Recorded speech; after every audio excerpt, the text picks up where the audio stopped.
Hi, I'm Mary Stark Carter. I am known as the Total Wellness Doc and Mom.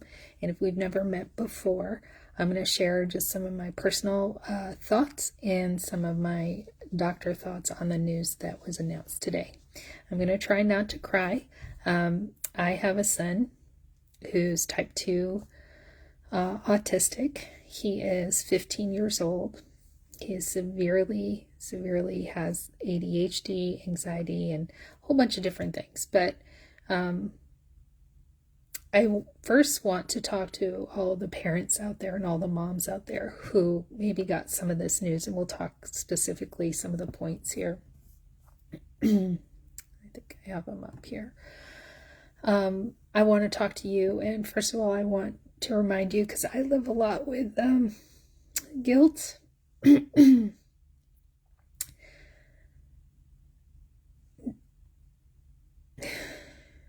Not because of anything maybe I did, but maybe what I didn't do.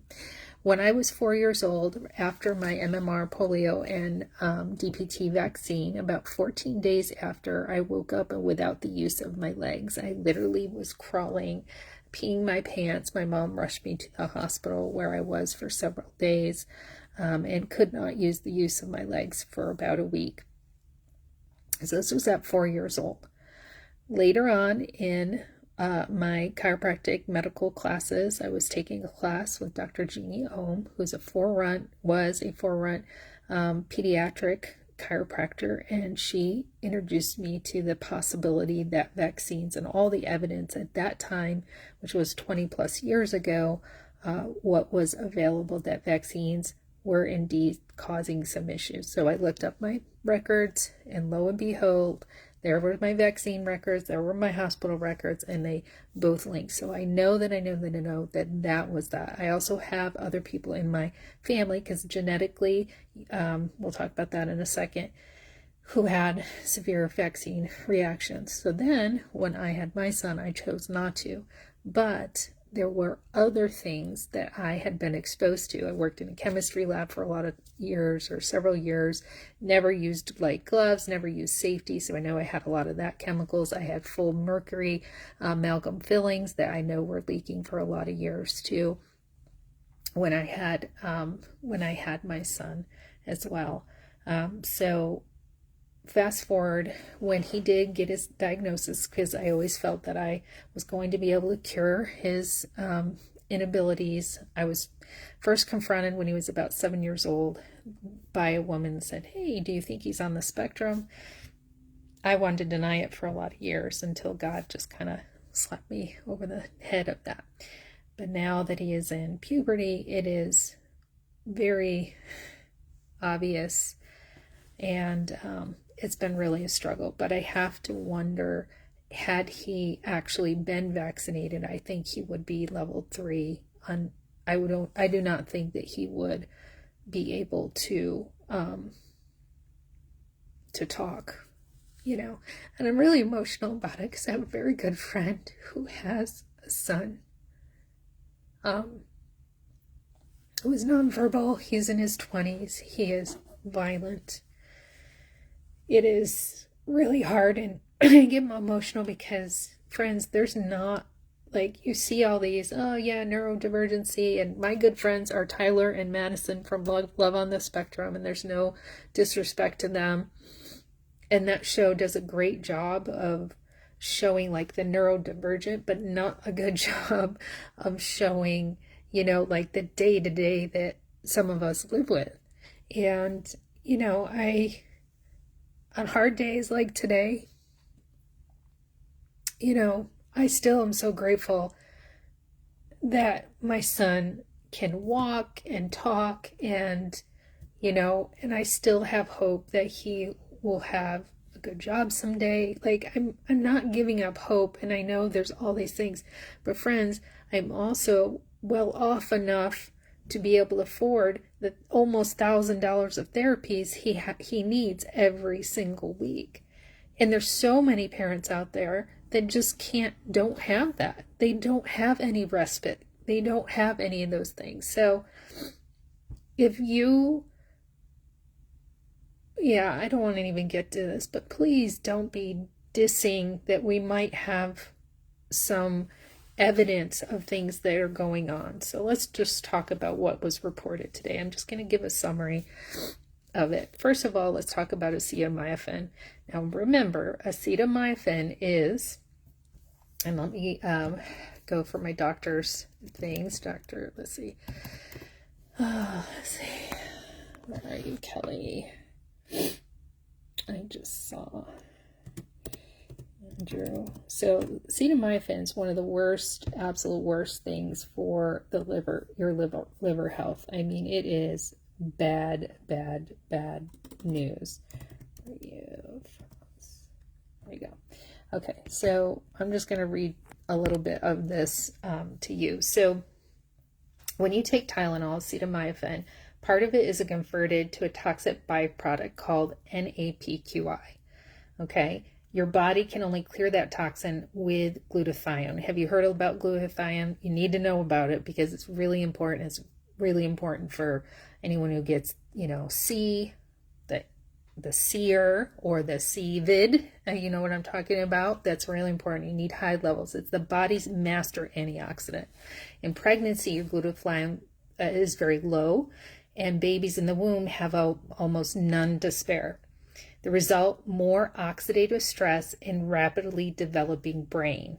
So this is a lot of what we deal with Josh, and I want you to write that down. Oxidative stress. You need to take notes on some of the things I'm going to share because this is important. I have another mom, watching too, and this is just a warning for some of your parents who have kids who are neurodivergent or things like that. When there's more oxidative stress, meaning, and that can come from being run down, that can be from poor diet, that can be from, a variety of different things. But that, and even hormone changes, that's what I wanted to tell you. Even this is why it got so rough with Josh in his teens now, is that we're dealing with a lot, and I'll show you in a second some of his genetics and why that is, okay? But remember that, oxidative stress. Studies measuring acetaminophen in cord blood found higher exposure was linked with autism and ADHD. Okay, that's proven. That was proven back in 2019 and 2021. Another found that some babies had higher oxidative stress markers. Yep, 2022. This is our journal, literally peer-reviewed journal articles. This isn't clinical studies. To put this in perspective, acetaminophen is already the #1 cause of acute liver failure in adults in the U.S. because when glutathione runs out, damage happens. And I'll tell you a story too. Some of you who use that, what drink that I love so much. I mean, I've seen people who tried to kill themselves with acetaminophen and use something that is super antioxidants, like flushing the body with tons of antioxidants, like a lot. And the doctors can't believe how they recovered so well without liver damage. So anyway, back to my topic here. Okay, so one of my doctor friends, I can pass this on. So that is not questionable. That is. But again, if you're a parent who took Tylenol, you just didn't know, do not, you have to let go of that, right? We just didn't know. My mom didn't know. She smoked cigarettes, right? She had me vaccinated and all those things. She did not know. Okay, what else? No Hep B at birth.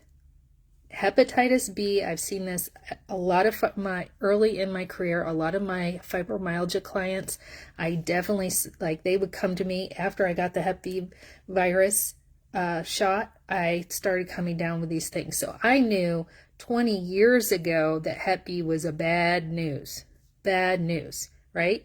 And isn't that the one, you have to have sex to get it? I mean, so, friends, let's be wise with these things. So we want to be wise. Spread out your jabs, okay? Spread them out. If you are going to do that, you don't give a baby 3, 10, 15, however when I was born, right? I was given, what was it? MMR, DPT, and polio vaccine. And I still had that horrific reaction. And it doesn't happen just in that 24, 48, 72 hours. It can happen up to 2 weeks later, right? Sometimes even 30 days, they're finding. So just to be aware. So you want to have a high immune system. You do not want to be sick. I recommend chiropractic care. I recommend something called raindrop technique before. And then when you do, if you choose to do them, then do them, and make sure they're spread out. Okay. They say no autism in the Amish community, aka because they do not get those. It is very lower rates. Like 20 years ago, there was none.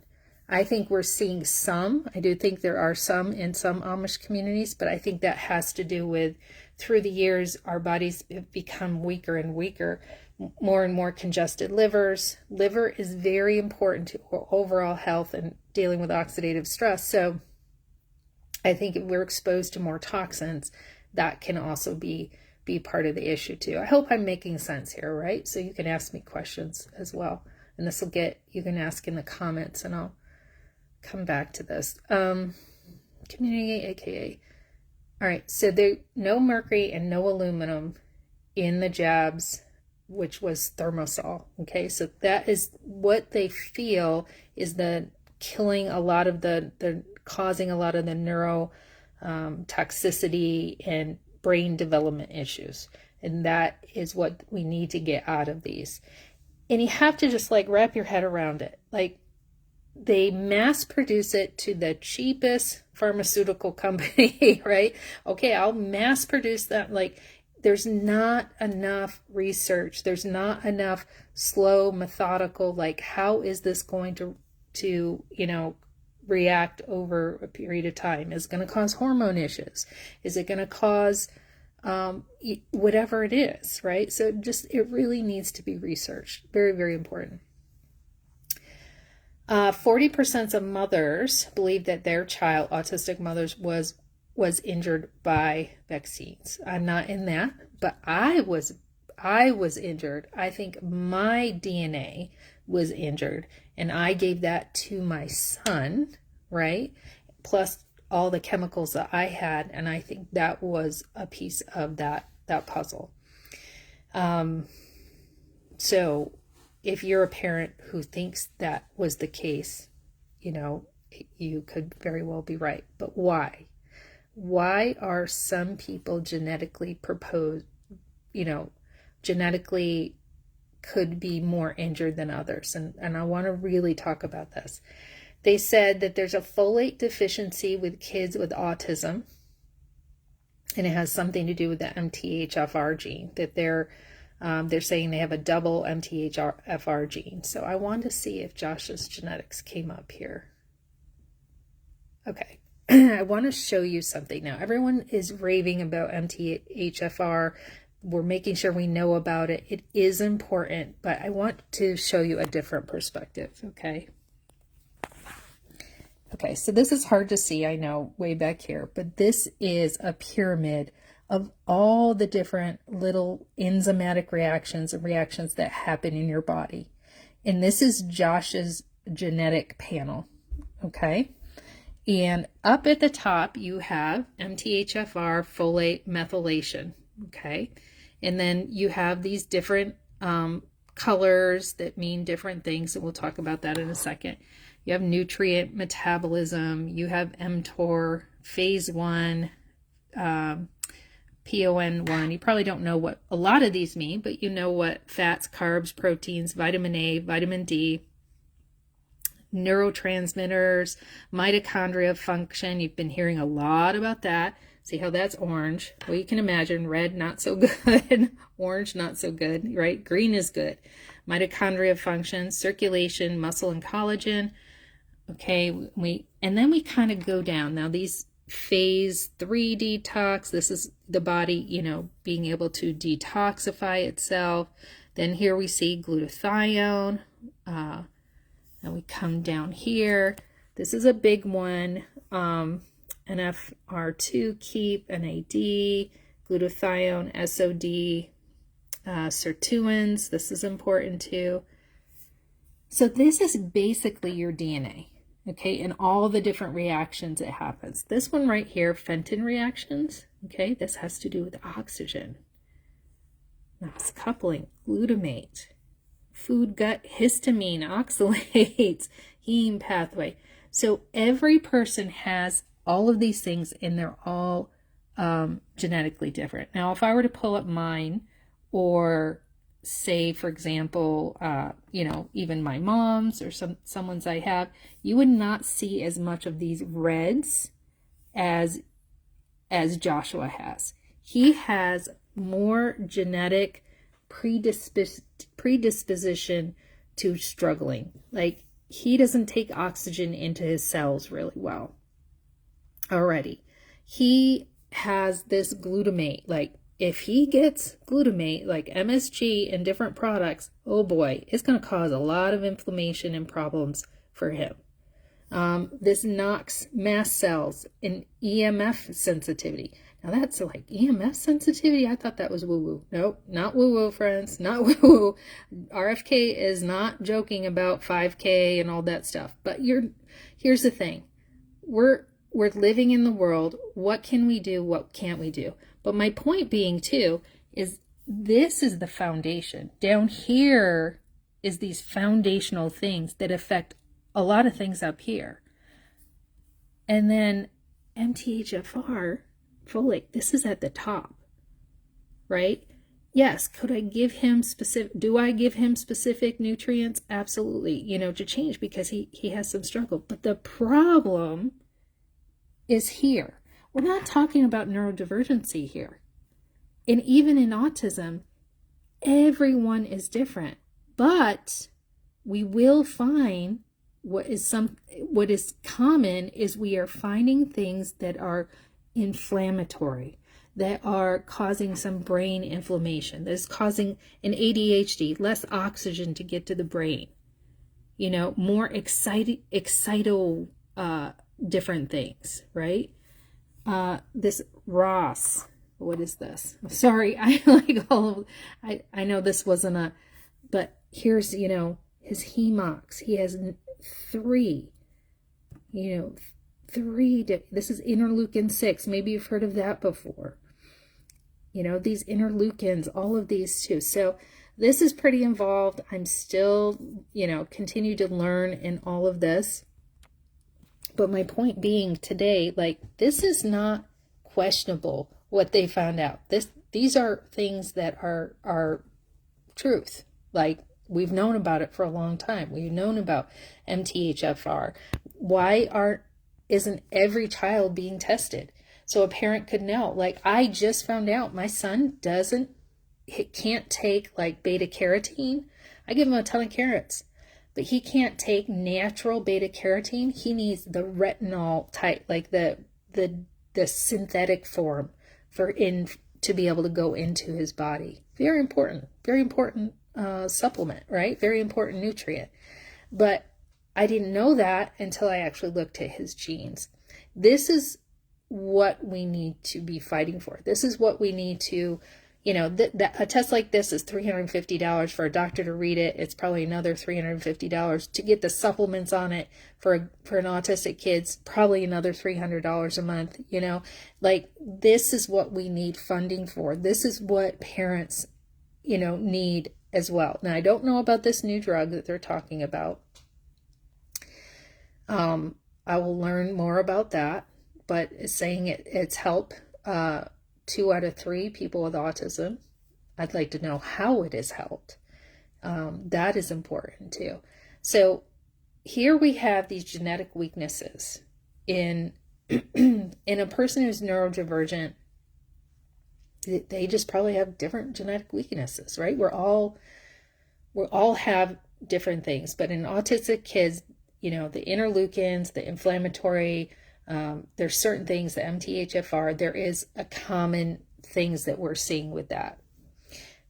But my point is that then you add in things like Lyme's disease or a virus or bacteria.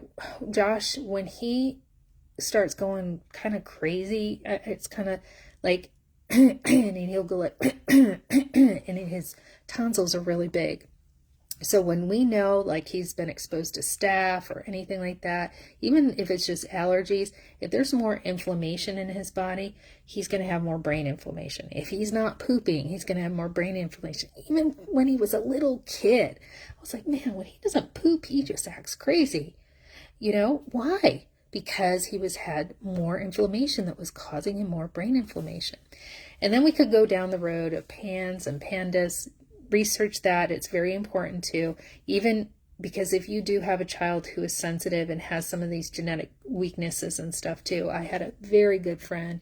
Her son, yes, had some disability, but he was brilliant. He was really learning. He was coming along. He was about 14 years old, and this is, I believe, when things transition, and he just had an emotional experience playing with some kids. Maybe they were picking on him or something like that. In a matter of 2 weeks, he went from being able to read, like at a 10th grade level or whatever, to like not even understanding his letters. Today, he poops his pants. They can't leave the house. They can't leave him. He doesn't sleep. I mean, it's horrific. It's horrific. And these parents need help. They need answers. And I don't know how to solve that problem, but I know that we can't be fighting each other about whether vaccines cause this or not. It's a genetic problem, okay? And if we spent more money instead of pharmaceuticals, and don't get me on that, road, if we spent more money understanding our genetics and understanding each child and person individually, we could help them quite a bit. And then we would probably need some funding and help to get the supplements. We spend all this money, my husband and I, on insurances, and we have a high deductible, and they're not even approving his, certain therapies. They're not approving like all of these things. And it's like, why do we even have insurance? Because we're just having to pay this out anyway. Because I thought deductible, okay, once we hit 10,000 in all these expenses, but they're not approving the expenses that we are spending money for. So that's what makes me angry. So did I give you my personal opinion? This is a rough road, right? And it's not easy. Us parents, we need support. We need to support each other. We need, maybe you're not a parent, maybe you're a spouse of someone with autism. But we need to support each other. And when I see things like a person who I followed, who talks a lot and it is helpful about autism, when I see her posting like, not until I have all the evidence, I'm like, honey, you don't have kids. Yes, you're autistic, but you do not have kids. You have not walked through this path. You don't know what I've been through. And you're being funded for, anyway. So it's a little disheartening. So that's my opinion. And let's look at the core issues. Yes, let's look at the core issues. Let's look at our genetics. I encourage everyone. This is a company called Functional Genomics. I am by no means an expert, but if you have kind of older 23andMe data, if you have the raw data, I can import it into there for about $100, or it's about $350 for the information. At least you would have like the information and stuff like that. Again, I'm not an expert at reading them, but it gives you something. And guess what? ChatGPT really helps a lot too. I just cut it, paste it into ChatGPT, and it knows this. And this is how we can empower each other. So if you want to explore this further, if you want to look into some functional genomics, I don't take a whole lot of health coaching clients. I just took someone on, so I would have to be on the wait list because I don't have any appointments, I think, till the end of October. But this is something that you could get started, get the test, and then plug it in. Functional genomics, or I'm happy to refer you to another doctor that is that. All right. Talk to you later. Bye-bye.